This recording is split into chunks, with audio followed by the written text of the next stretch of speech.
آیا حق دارم با مخارج جمهوری کراسی محل اقامت داشته باشم؟ در لحظه‌ای که تصمیم مبنا بر تایید حفاظت بین‌المللی دریافت کردی، احتمالاً همچنان در کمپ متقاضیان حفاظت بین‌المللی هستی. پس از این لحظه اگر دارای پول یا اموالی که بتوانی با آن هزینه زندگی را تأمین کنی نیستی، در حق اقامت در آپارتمان یا منزل برخوردار می‌شوی. اگر حق حداکثر برای 2 سال به تو تعلق می‌گیرد از تاریخی که تصمیم مبنا بر تایید حفاظت بین‌المللی به تو داده شده است. به عنوان مثال اگر در تاریخ مارت 2020 دریافت کردی، پس از باشی تا مارت 2022 این حق را داری. اگر حق محل اقامت بدین معناست که محل اسکانی تو داده می شود و هر هزینه اجاره و نگهداری شارژ، صورت حسابای برق، آب، گاز و زباله نیز پرداخت می شود در صورت لزوم محل تجهیز و تعمیر می شود. چگونه می توانم حق محل اقامت را به دست بیاورم؟ روند تایید حق محل اقامت را میباید شخصا شروع کنی، اما کارکنان بخشی همگرایی وزارت امور داخلی نیز می توانند به تو در این زمینه کمک کنند. می توانی به یک از انجمن‌هایی که در زمینه کمک به آوارگان و مهاجران فعالیت دارند نیز مراجعه کنی. اول باید درخواست را به مرکز تأمین اجتماعی بدهی و بر حسب محل اقامت خود ارائه نمایی. اگر در کمپ متقاضیان حفاظت بین‌المللی اقامت داری، باید به مرکز تأمین اجتماعی نوی زاگرب در بولوار دوبروونیک شماره 12 طبقه اول بروی مراجعه کنی. در آدرس در صفحه ذکر می شود. آنها حکم را به دفتر ویژه کار داده و همه چیز را تنظیم می کنند. این قرارداد حداکثر به مدت 2 سال از تاریخ دریافت تصمیم تایید حفاظت بین‌المللی منعقد می شود.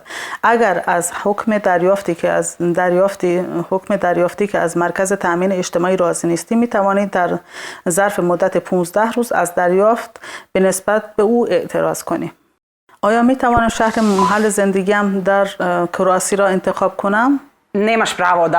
حق انتخاب شهر در محل زندگیت در کراسی را نداری، چرا که آپارتمان یا منزلی که به تو پیشنهاد می شود قبل از هر چیز به محل‌های اسکان موجودی که در مالکیت دولت قرار دارد و دولت می توان آنها را به پناهندگان یا خارجیان تحت حفاظت بین‌المللی اختصاص دهد بستگی دارد.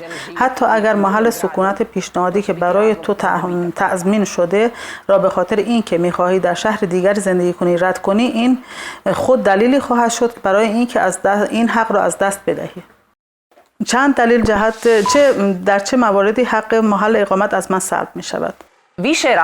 چند دلیل جهت سلب حق اقامت تو وجود دارد. البته این حق و حقوق خود به خود بعد از 2 سال از تاریخ دریافت حکم تایید حفاظت بین‌المللی باطل می شود. همچنین در این حق را می توان به درخواست شخصی تو باطل شود. به عنوان مثال درآمدت به اندازه کافی است و می توانی آپارتمانی یافته و در آن زندگی کنی.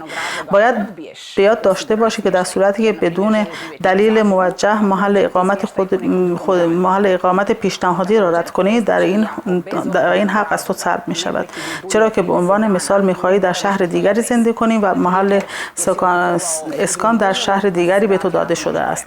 همچنین اگر بدون دلیل موجهی به طور مستمر و بیش از 30 روز در آن آدرس زندگی نکنی، نیز این حق را از دست خواهی داد. اگر مشخص شود که دارای پول کافی برای تأمین هزینه‌های خود هستی، حق تأمین محل اقامت تو باطل می شود.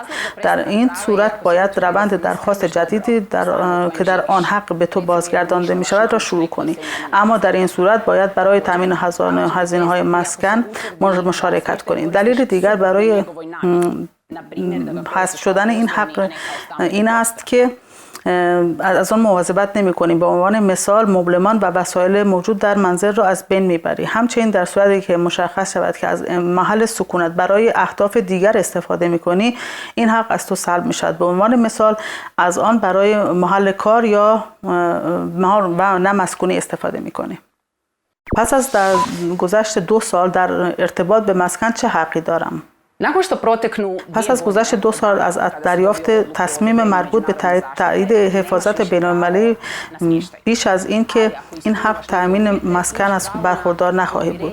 اما اگر در دارای شرایطی باشی که از حق پرداخت هزینه‌های مسکن برخوردار شوی، این بدان معناست که آپارتمان را برای تو پیدا و تأمین نخواهد شد، اما به تو در پرداخت هزینه‌های اجاره بها، حمل زباله، برق، مصرف گاز، گرمایش، آب و فاضلاب و دیگر هزینه‌های مسکونی کمک می‌شود.